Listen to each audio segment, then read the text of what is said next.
marina fa ao anatin'iny fametrahana ny ACD iny dia tsy mandeha rery ny APMF fa ao ihany koa zany antsoina hoe CAOM na ny centre d'appui et d'opération maritime zay miara misala amin'ny APMF amin'ny fametrahana anyty ACD ity zay mitondra fanazavana ny mpandrindra nasionaly ny zany CAOM zany eo amin'ny micro ny Claudia Rasolution sy Laza Morgane ihany.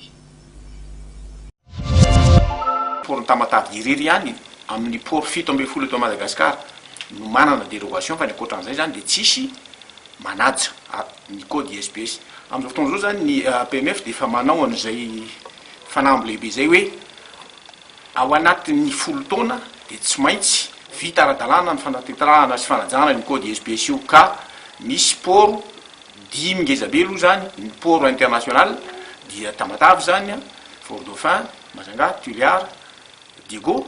dia manaraka an'ireo dia misy koa zany port anankitelo vaovao zay vao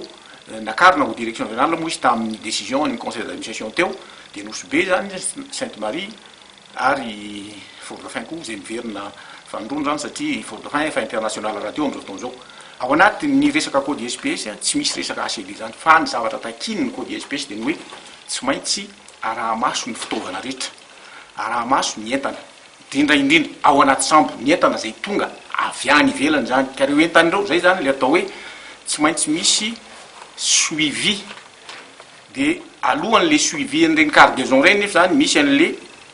ataonay hoe advance cargo déclaration tsy maintsy misy an'izay déclaration préalable zay mifandray amina resaka contrôle a priori zany